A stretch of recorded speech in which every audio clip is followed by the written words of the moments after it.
Subscribe करिए हमारे channel target UP TET CTET को और बेल आइकन को दबाइए।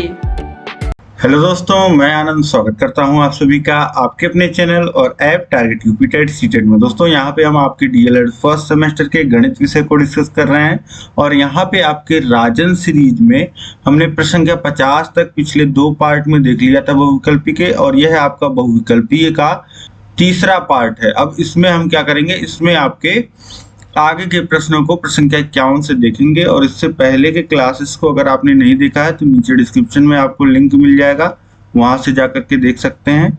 नीचे डिस्क्रिप्शन में सभी विषयों का लिंक दिया गया है, सभी विषयों को आप पढ़ सकते हैं। ठीक है, अब हम स्टार्ट करेंगे। देखिए प्रश्न संख्या 51 जो है आपका, वह कह रहा है संख्याएं 0, 1, 3, 4 कहलाती हैं। अब देखिए 4 के आगे भी इस तरीके से ये डॉट डॉट दिया गया है, इसका मतलब कि ये क्या हो गया है, 0, 1, 2, यहाँ 2 देखिए छूट गया है, 2, 3, 4, ये सभी संख्याएं क्या है, ये देखिए भाज्य में नहीं आएगा क्योंकि यहाँ पे सभी संख्याएं भाज्य नहीं है, पूर्ण संख्याएं आ जाएगा क्योंकि यहाँ पे सभी संख्याएं जो है वह पूर्ण है। अगर 2 नहीं भी दिया गया है तो भी आप पूर्ण कहेंगे। अपूर्ण संख्याएं, पूर्ण संख्याओं को इंग्लिश में आप होल नंबर भी कहते हैं। ठीक है, ये भी याद रखिएगा। और अपूर्ण संख्याएं तो ये नहीं है। ठीक है, अब ऑप्शन दा दिया गया है इनमें से कोई नहीं, तो यहाँ पे जो सही आंसर है वह है पूर्ण संख्याएं। ऑप्शन बा जो हो जाएगा यहाँ पे, बिल्कुल सही हो जाएगा। इसके बाद देखिए प्रश्न संख्या 52 है 25.12, 7.56, 3.47 का योग होगा। मतलब कि इन सभी को जोड़ के कितना आएगा यह पूछा जा रहा है। तो 25.12, 7.56, 3.47 सभी को आप जोड़ लीजिए। तो जोड़ेंगे 2 और 6 8 और 7 15 के 5 हासिल लगा 1।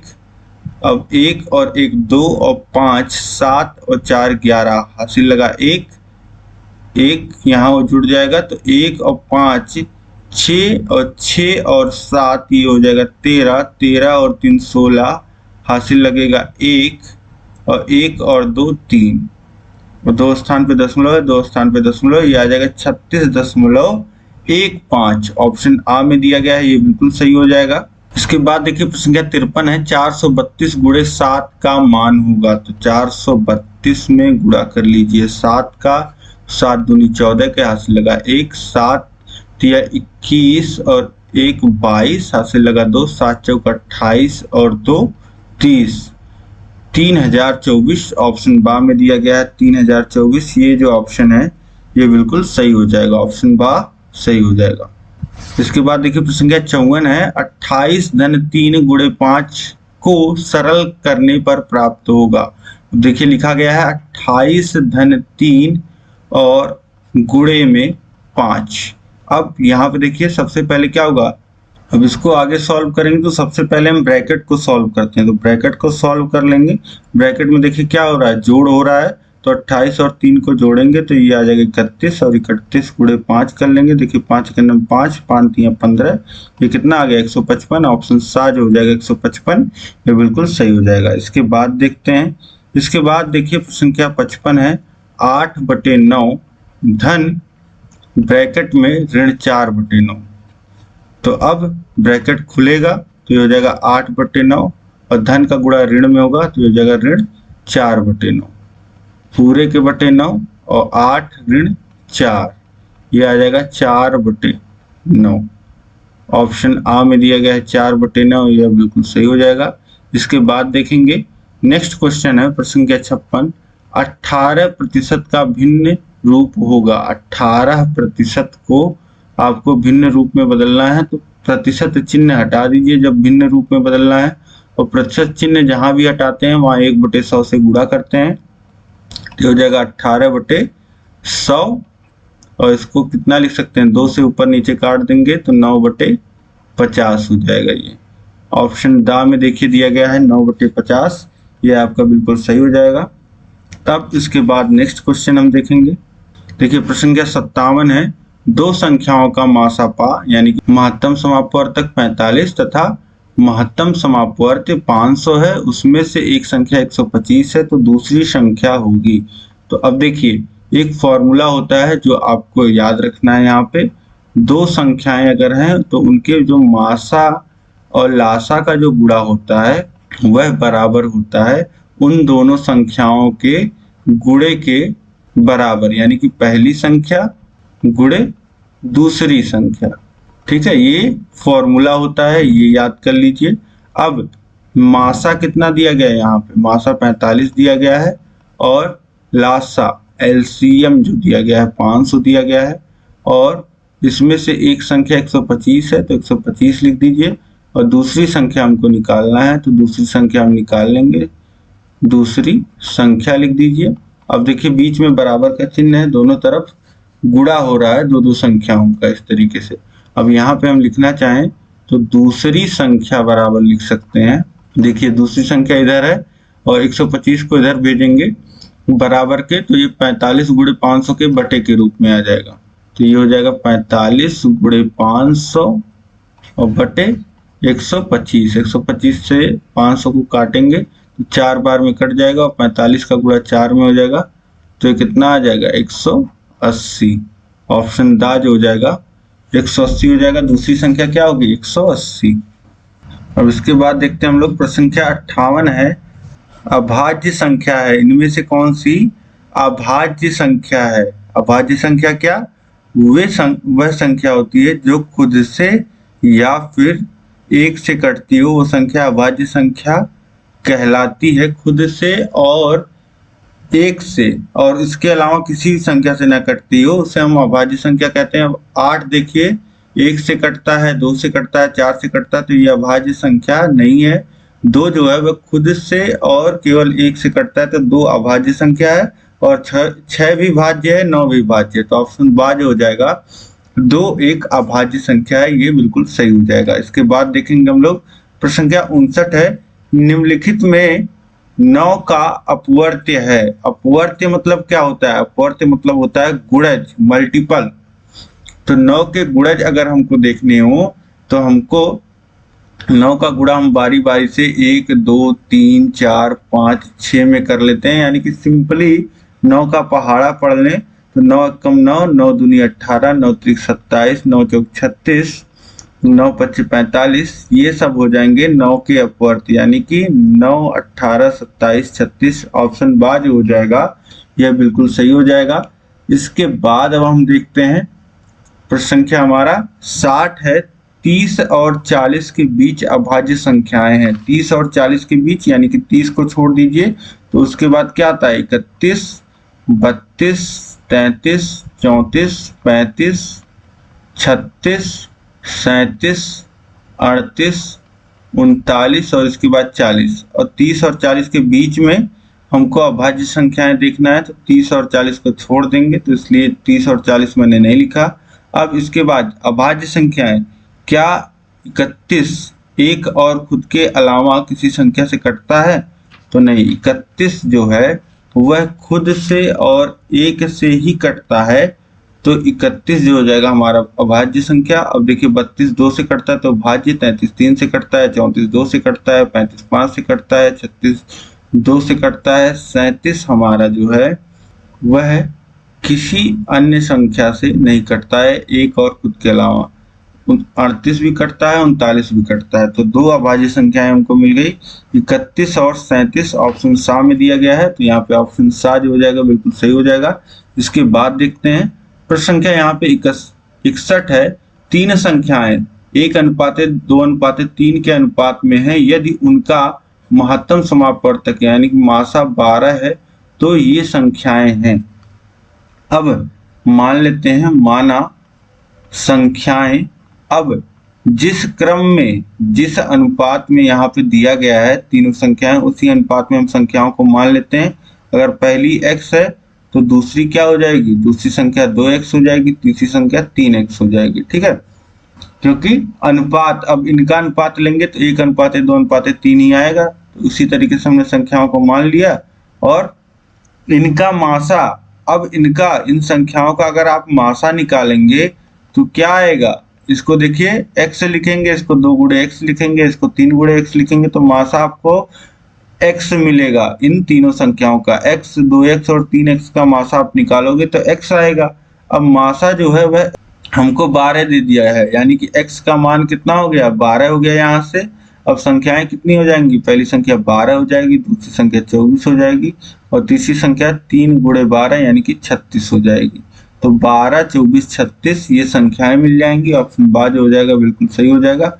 बहुत ही आसान है, जैसे अनुपात में दिया है वैसे अनुपात में हमने संख्याओं को मान लिया और उसके बाद उनका मासा हमने देखा कितना आएगा, x आएगा। x का मान पहले से दिया गया है, मासा का मान 12 दिया गया है। तो संख्याएं निकालने के लिए x का मान रख दीजिए तो संख्याएं मिल जाएंगी। अब इसके बाद देखिए अगला प्रश्न है यहाँ पे हमारा प्रश्न संख्या 62। किसी कक्षा में 30 बच्चों में से 80% बच्चे उत्तीर्ण हैं। तो कक्षा में कितने बच्चे उत्तीर्ण हैं, 30 बच्चों में से 80% बच्चे जो हैं वह उत्तीर्ण हैं।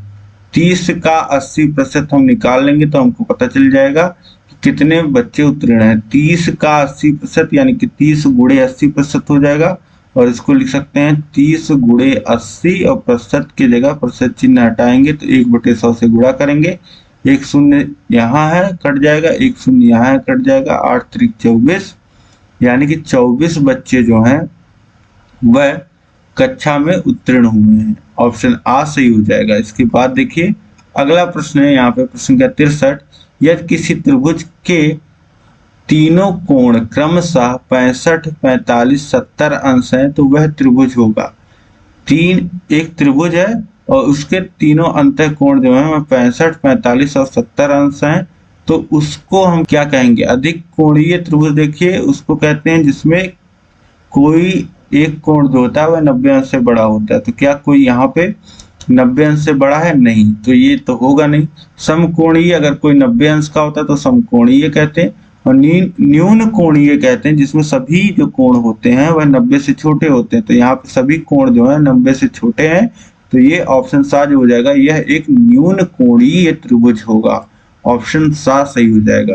इसके बाद देखिए प्रश्न संख्या 64 है। संख्या 1/1.2, 2/1.5 और 2/0.6 तथा 4/0.9 का लघुत्तम समापवर्तक होगा।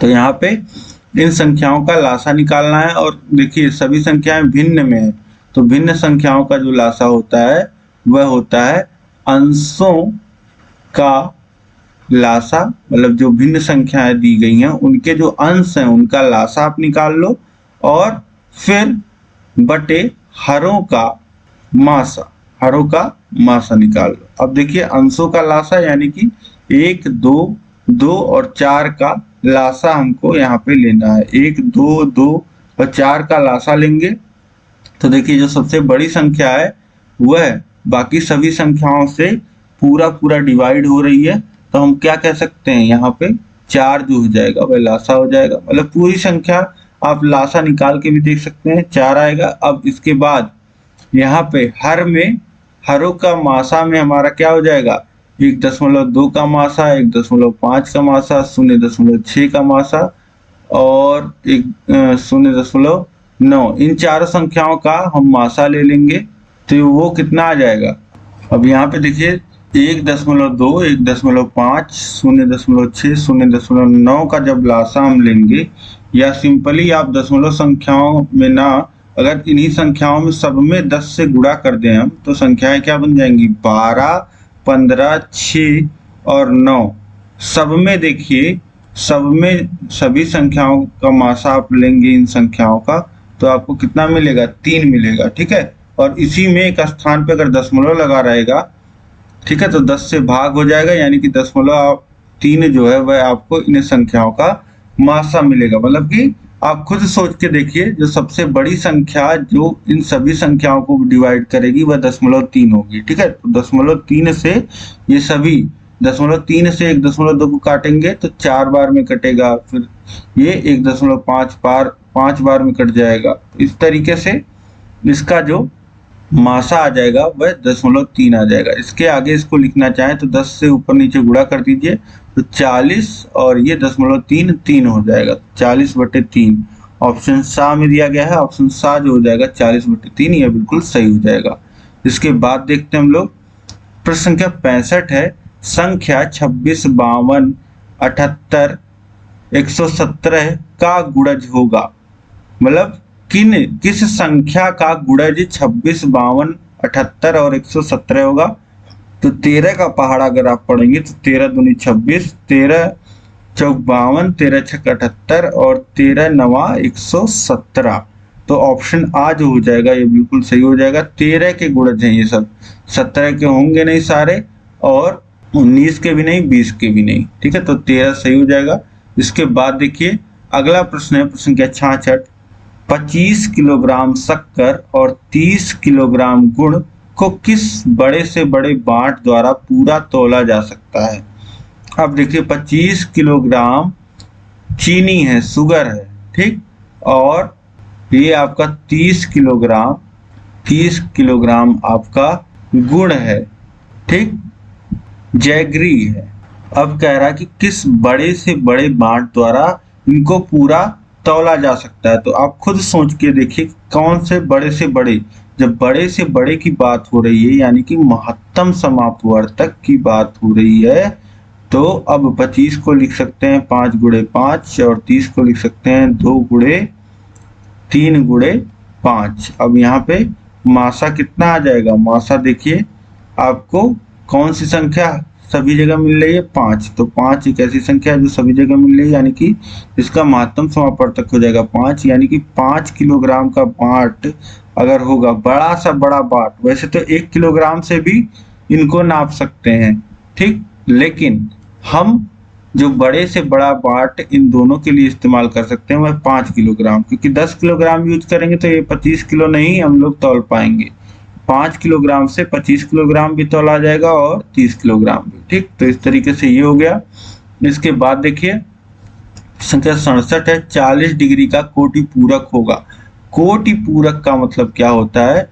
कोटि पूरक कोण उन दोनों कोण को कहते हैं जिन दो कोणों का योग आपस में 90 अंश होता है। उनको हम, जैसे x अंश और y अंश, ये दो कोण हैं अगर, तो इन दोनों का अगर योग जो है वह 90 अंश आ रहा है तो इसको हम कोटि पूरक कोण कहेंगे। अब देखिए एक कोण हमको 40 अंश दिया गया है, तो दूसरा कोण कितना हो जाएगा। दूसरा कोण जो हो जाएगा वह हो जाएगा 90 - 40 यानी कि 50 अंश। यहाँ पे ऑप्शन दा जो दिया गया है 50 अंश, ये बिल्कुल सही हो जाएगा। इसके बाद देखिए अगला प्रश्न है, प्रश्न संख्या 68। देखिए ये साथ में ही दे दिया प्रश्न, तो आपको समझने में आसानी होगी।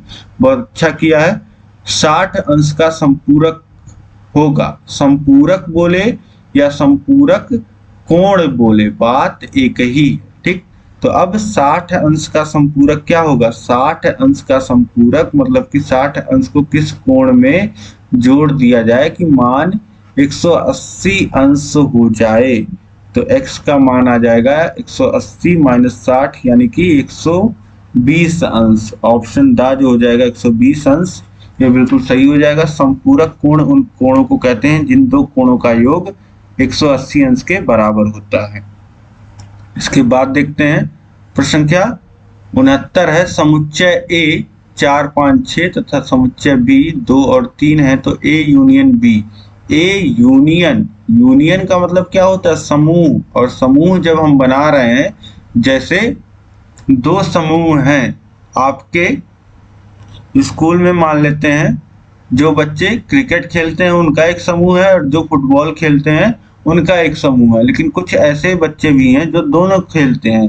तो अगर मान लेते हैं कि जोड़ा जा रहा है कि आपके विद्यालय में कितने बच्चे खेल खेलते हैं, ठीक है, और दो ही खेल है, मान लेते हैं क्रिकेट और फुटबॉल। तो देखिए मतलब एक बच्चे को तो 2 बार जोड़ा नहीं जाएगा, एक बच्चा तो एक ही बार जोड़ा जाएगा। तो जो बच्चा खेल खेलता है, तो उसी तरीके से यहाँ पे यूनियन लिया जाता है, तो सबको जोड़ा जाता है, लेकिन उनको किसी भी संख्या को रिपीट नहीं किया जाता। तो यहाँ पे 2, 3, 4, 5, 6। अब यहाँ पे देखिए अगर मान लेते हैं ए में 2 भी आ रहा होता है, तो 2 को 2 बार हम लोग नहीं लिखते, एक ही बार लिखा जाता। तो इस तरीके से ए यूनियन बी 2, 3, 4, 5, 6 ऑप्शन आ जो हो जाएगा, यह बिल्कुल सही हो जाएगा। इसके बाद देखिए अगला प्रश्न है, प्रश्न संख्या 70। किस संख्या में 5 का स्थानीय मान सबसे अधिक है। अब इसमें देखिए 5 का स्थानीय मान दशमलव के बाद दूसरे स्थान पे है, तो इसको लिखेंगे 5 गुणे 1/1 के आगे कितना जीरो, 2 जीरो, दो दूसरे स्थान पे, तो ये हो गया 5/100, या इसको लिख दीजिए 0.05। और यहाँ पे देखिए दशमलव के बाद चौथे स्थान पे है, तीसरे स्थान पे है, तो 1 के आगे 3 जीरो, और इसको लिख दीजिए 5/1000, यानी कि इसको सीधे सीधे 0.005। और यहाँ पे देखिए पहले स्थान पे तो ये हो जाएगा 5 गुणे 1/10, ये 5/10 लिख दो आप, या 0.5 लिख दो, 0.5। और यहाँ पे दूसरे स्थान पे है, तो फिर वैल्यू वही आएगी, 5 गुणे 1/1 के आगे 2 जीरो, और 5/100, और 0.05। अब यहाँ पे देखिए दशमलव के बाद दशमलव में जो सबसे बड़ी संख्या नजर आ रही है वह 0.5 है। ठीक है, तो ऑप्शन सा जो हो जाएगा, यहाँ पे 5 का जो स्थानीय मान है वह सबसे अधिक है, 146.511 में 5 का स्थानीय मान सबसे अधिक है। जबकि एक इंटरेस्टिंग बात यहाँ पे देखिए, ये संख्या सबसे छोटी है, लेकिन इसमें 5 के स्थानीय मान की अगर बात की जाए तो सबसे अधिक है। इसके बाद देखिए संख्या 71 है, दो संख्याओं का मासा 35, उनका लासा 525, एक संख्या 175, दूसरी संख्या। अब देखिए ये तो हमने फॉर्मूला पहले देखा है, पहली संख्या गुणे दूसरी संख्या, यह बराबर होता है किसके, मासा गुणे लासा के, उन दोनों संख्याओं का मासा गुणे लासा। अब यहाँ पे हमको जो दूसरी संख्या, पहली संख्या कितनी दी गई है, वैल्यूज रख दीजिए। पहली संख्या एक संख्या 175 और दूसरी संख्या का हमको मान निकालना है, और मासा दिया गया है 35 और लासा दिया गया है 525। तो दूसरी संख्या बराबर लिखना चाहें तो दूसरी संख्या बराबर हो जाएगा 35 गुणे 525/175। 175 से 525 को हम काटेंगे तो कितनी बार जाएगा, देखिए 525 में भाग देना है 175 का, तो 3 बार में पूरा 525 कट जाएगा, और 3 का गुणा हो जाएगा 35 में, तो 3 5 15 5 हासिल लगा 1 9 1 10 105। यहाँ पे ऑप्शन दा में दिया गया है, दूसरी जो संख्या का मान होगा वह 105 होगा। इसके बाद देखते हैं प्रश्न संख्या 72 है, a माइनस ब्रैकेट में b-2a को सरल करने पर प्राप्त होगा। ब्रैकेट खोल दीजिए, तो माइनस का गुणा प्लस b में होगा तो माइनस b हो जाएगा, और -2a में होगा +2a हो जाएगा। अब देखिए यहाँ पे a है, यहाँ पे +2a है, तो ये दोनों यहाँ पे जहाँ पे कुछ नहीं होता है वहां पे 1 होता है, तो 1a धन 2a कितना हो जाएगा, 3a हो जाएगा, और -b, यानी कि 3a - b ऑप्शन आ में दिया गया है। ऑप्शन आ जो हो जाएगा यह बिल्कुल सही हो जाएगा। इसके बाद देखिए प्रश्न संख्या 73 है, 4 का 3% है। यहाँ पे इनको लिखना चाहिए था 4 का 3 कितना प्रतिशत है, 4 का 3 कितना प्रतिशत है, यानी कि लिख दीजिए 3/4। 4 का 3 कितना भाग है, कितना प्रतिशत है, यह अगर हमको रिप्रेजेंट करना हो, अगर रिप्रेजेंट करना हो कि 3 4 का कितना भाग है, तो लिखेंगे 3/4। अब कितना प्रतिशत है यह निकालने के लिए 3/4 और फिर गुणे 100 और प्रतिशत चिन्ह, 4 से 100 को काटेंगे 25 हो जाएगा, और 3 का गुणा 25 में होगा तो ये जाएगा 75, और प्रतिशत यानी कि 3 जो है वह 4 का 75% है। ऑप्शन दा जो हो जाएगा ये बिल्कुल सही हो जाएगा। इसके बाद देखिए प्रश्न संख्या 74 है, आयत का प्रत्येक कोण होता है, तो आयत का प्रत्येक कोण 90 अंश का होता है। ऑप्शन बा सही हो जाएगा। इसके बाद देखिए प्रश्न संख्या 75 है, 24 80 का कितना प्रतिशत होगा। अब देखिए वही प्रश्न आ गया, 24 80 का, तो 80 जो बड़ा संख्या या जिससे कंपेयर किया जा रहा है वह हर में रहेगा। ठीक है, 80 से बोला जा रहा है कि 24, अब 80 हमारा क्या है, मेन रेफरेंस है, तो 80 को हर में रखेंगे, और जो भी संख्या जिसका देखना है कि हमें कितना भाग है उसको अंश में रखेंगे। तो 24 गुणे 80, और प्रतिशत में देखना है तो गुणे 100 और प्रतिशत चिन्ह। देखिए 0 से 0 कट जाएगा, और 8 × 24, तो ये 3 का गुणा 10 में हो जाएगा, तो ये हो जाएगा 30%। ऑप्शन बा जो हो जाएगा यहाँ पे 30%, ये बिल्कुल सही हो जाएगा।